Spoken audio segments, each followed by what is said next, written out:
여러분들이 여론조사에 일희일비 하시는 분들이 많아요.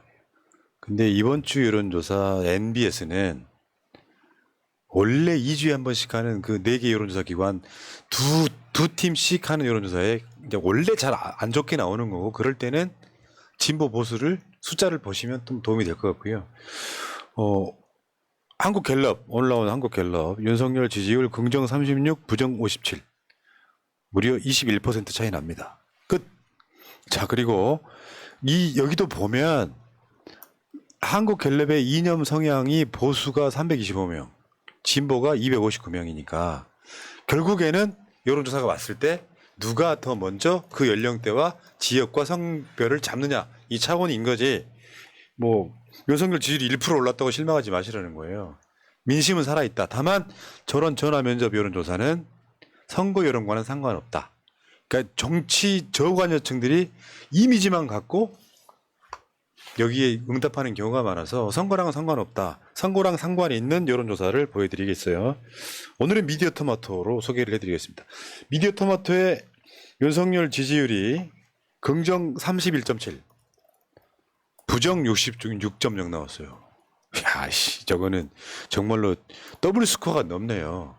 문제는 저게 윤석열이 수능 쉽게 내라 이 발언이 나오면서 윤석열 지지율이 3.3% 폭락한 겁니다. 그래서 31.7% 나온 거예요. 문제는 보통 일요일 날 나오는 뭐 여론조사 공정이라든지 여론조사 RN땡땡이라든지 여론조사들은 어떤 경우는 40%가 육박하는 경우도 있잖아요. 여론조사가.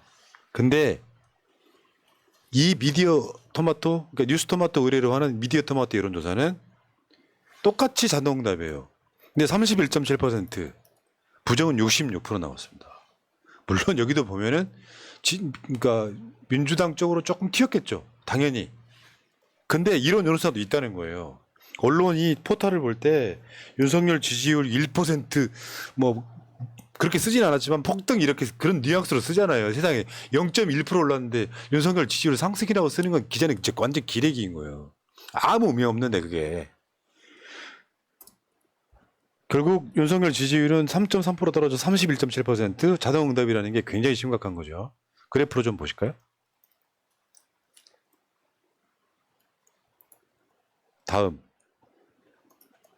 결국 윤석열 국정 지지도는 31.7%. 저는 우리한테 불리한 여론조사 절대 말하지 않습니다. 이 대중국 노선은 어떻게 접근해야 되느냐 이야기했더니 경제적 실익 관점에서 접근해라. 73.9%. 국민은 알고 있는 거예요. 중국 때리고 싱하이미 대사 때리고 해도 국민은 알고 있는 거예요. 윤석열보다 똑똑하니까요. 이 숫자가 70%가 넘었다라는 건 이 중국과 경제가 안 좋은 게 무역 관계 안 좋고 이런 것들이 실제 내 삶에 체감이 된다라는 의미인 것 같습니다. 그래야지 이거를 경제적 실익 관점에서 접근한다고 대답을 하지, 그냥 남의 일이라고 생각을 하면 잘 모르겠다거나 이렇게 대답을 할 텐데 굉장히 높은 숫자인 거는 체감이 되고 있는 거다. 그러니까 미국 따라서 중국을 적으로 돌려라라고 말하는 사람들이 있어요. 17.9%가 군사 안보적 접근에 접근해라. 저거를 이름하여 정신병자라고 하는 거예요. 먹고 사는 집이 중요하지. 북한처럼 되려고 미국 편들다가 경제 쫄쫄 망해가지고 사람들 가난해지는 것을 바란다는 거잖아요. 변별력이 그런 게 없는 거야. 이 사람들한테는 이 문제가 킬러 문항인 거예요. 못 맞추는 거죠. 다음 짤 한번 보겠습니다. 이동관 지명, 방통위원장 지명 반대 59.1, 59.9. 거의 60이네요. 찬성이 지금 24.9. 아, 찬성 누구냐? 이 부분에서는 잘 모르겠다가 거의 15%니까. 그러니까 여론마다 펀펀이 깨지는 거예요. 한 번쯤 국민들 마음속에서 윤석열이 뭔가 이렇게 공감되는 이런 이슈가 없다는 게 되게 안타깝습니다. 다음 이재명 불체포 특권 포기했던, 이번에 그 국회 교섭단체 연설에서 포기했던 거 괜찮다, 좋다, 긍정 52, 위기 모면하려고 그런다. 이분들 정신병자라는 소리가 이런 거예요. 위기 모면하려면 체포 동의안 그거 불체포 특권 누려서 체포 안 되는 관점으로 갈 수도 있는 거거든요. 근데 여론이 안 좋으니까 위기 모면하려고 한다? 잘 모르시는 분들 얘기인데 저런 분들이 간단히 말해서 이재명 안티가 조금 있는 거예요. 뭐 윤석열 안티가 뭐 60% 정도 있는 것처럼 있는 거예요. 받아들입시다.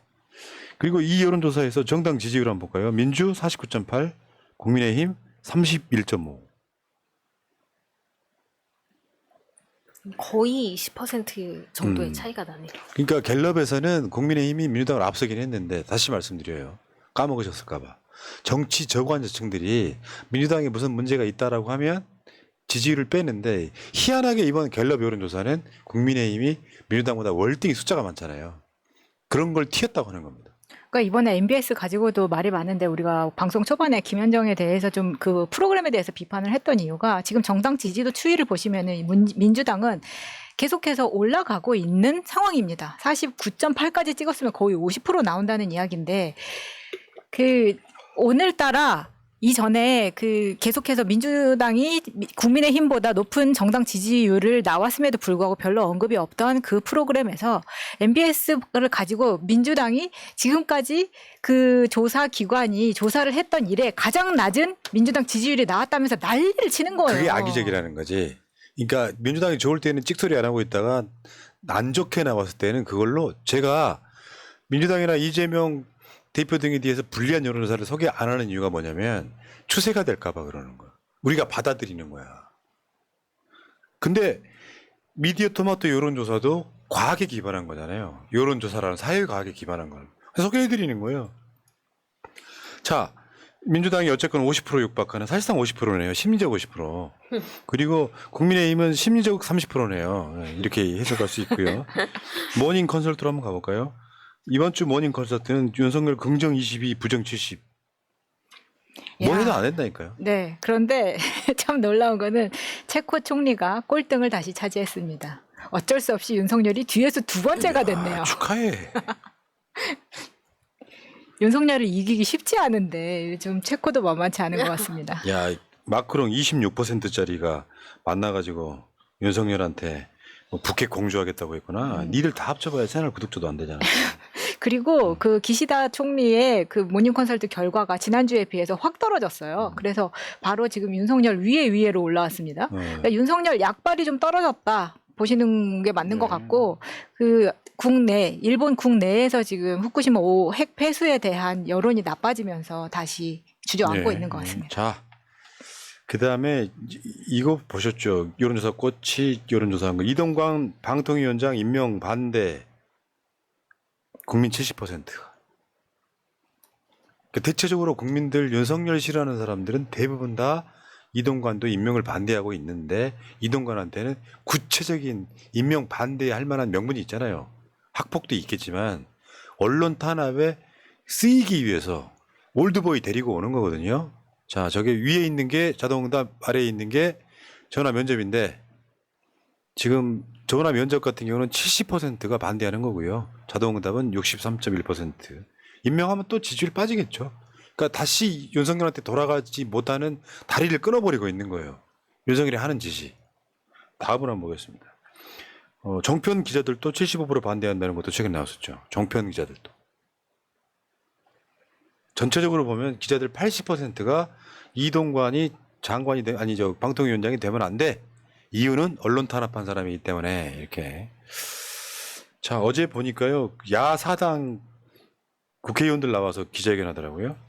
정의당, 민주당, 국민소득당, 그다음에 진보당, 최근에 국회의원 된 강성희 의원까지 여기 나와서 하는 얘기는 뭐냐면은 땡전 뉴스처럼 땡년 뉴스 부활하면 안 된다 이런 얘기예요.